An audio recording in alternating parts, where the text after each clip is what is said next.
Welcome to lecture 25 और इस lecture में हम ब्रेक एंड कंटिन्यू स्टेटमेंट पढ़ेंगे जावास्क्रिप्ट की। ये एक हमारी शॉर्ट सी वीडियो होने वाली है। तो लेट्स स्टार्ट प्रैक्टिकली। हम अपने प्रीवियस लेक्चर से ही स्टार्ट करते हैं। यहाँ पे हमने फॉर लूप यूज़ किया था, इसी को कंटिन्यू करेंगे क्योंकि ये ब्रेक और कंटिन्यू स्टेटमेंट जो है ये लूप्स के साथ ही यूज़ होता है। तो देखते हैं इसको आगे।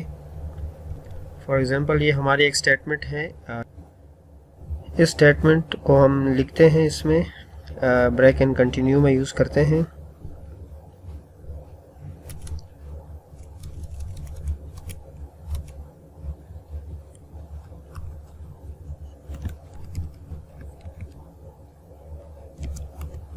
और यहाँ पे कॉलन लिखते हैं और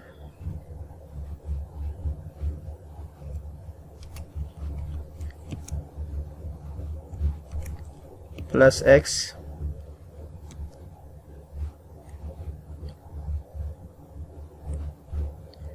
अब इसको देखते हैं हम।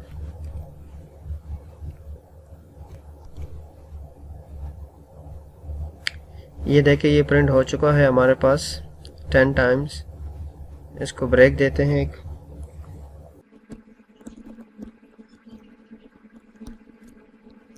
यहाँ पे ये 1 से लेकर 10 तक। अच्छा, तो इतना तो ये जो एग्जांपल्स था ये लूप हो गया। अब हम इस यहाँ पे हम ब्रेक और कंटिन्यू लगाते हैं। तो मोस्टली हम इसको हम इफ़ में ही यूज़ करते हैं, इफ़ कंडीशन में। यहाँ पे मैं एक इफ़ कंडीशंस की फाइल लिखता हूँ, स्टेटमेंट लिखता हूँ। If is equal x equal to for example 4 में लिखता हूँ।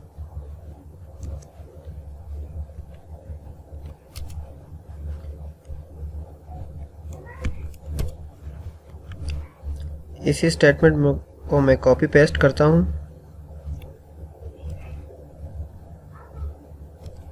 और यहाँ पे लिखता हूँ हेलो स्टूडेंट।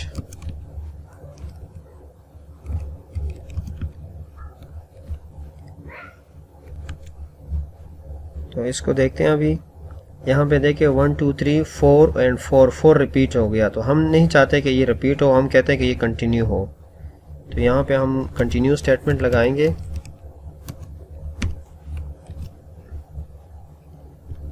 अब यहाँ पे देखें 1 2 3 4 हेलो स्टूडेंट्स आ गया और इसके बाद 5 6 7 ये हो गया।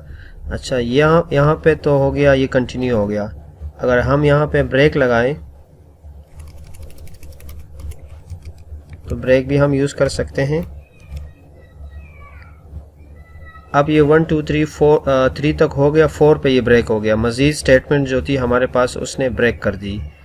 तो इस वीडियोस में इतना ही। ये ब्रेक और कंटिन्यू हम यूज़ करते हैं इसमें लूप में, और इसको हम इफ़ कंडीशंस के साथ लगाते हैं। Thanks for watching.